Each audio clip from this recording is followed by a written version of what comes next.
धोरणगाव तालुका शेगाव जिल्हा बुलढाणा येथे सामाजिक व क्रीडा उपक्रमांना चालना देण्याच्या उद्देशाने 2 दिवसीय भव्य जंगी शंकरपट स्पर्धा तसेच रक्तदान शिबिराचे आयोजन करण्यात आले आहे। या कार्यक्रमाचा शुभारंभ मोठ्या उत्साहात पार पडला। या उपक्रमाला गावकऱ्यांचा उत्स्फूर्त प्रतिसाद लाभला।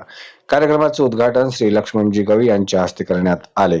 यावेळी प्रमुख उपस्थिती म्हणून सुरेश भाऊ शेळके, रामाभाऊ थारकर, उमेश भाऊ शेळके, अजय भाऊ अहिर, राम भाऊ शेळके, प्रवीण भाऊ कोल्हे, भीमराव शेळके, अनंता भाऊ शेळके, प्रभाकर भाऊ पहुरकर, सागर भाऊ दहिभात, अतुल भाऊ शेळके, पूर्णाजी भारसाकळे, संजय भाऊ गुरुजी शेळके, पांडुरंग भाऊ शेळके, राजू जमाव, संतोष आपतुरकर, ज्योती भारसाकळे, सागर भारसाकळे, गणेश दाभाळे, गजानन तराळे, तुळशीराम रताळे, महादेवराव मुंडे, सुरेश भाऊ वर्गे यांच्यासह पंच कमिटी सदस्य व ग्रामस्थ मोठ्या संख्येने उपस्थित होते।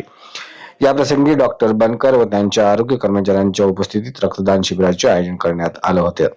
युवकांनी मोठ्या संख्येने रक्तदान करून सामाजिक बांधिलकीचे दर्शन घडवावे असे आवाहन यावेळी करण्यात आले होते। दिनांक 11 व 12 फेब्रुवारी 2026 रोजी आयोजित करण्यात आलेल्या या 2 दिवसीय शंकरपट स्पर्धेमुळे परिसरात उत्साहाचे वातावरण निर्माण झाले आहे। शेतकरी व नागरिकांनी या उपक्रमाचा लाभ घ्यावा असे आवाहन आयोजक शेळके यांनी केले आहे। नारायण दाभाळे, अजिंक्य भारत, प्रतिनिधी Shegaon.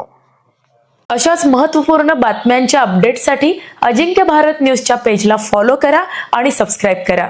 Thank you for watching.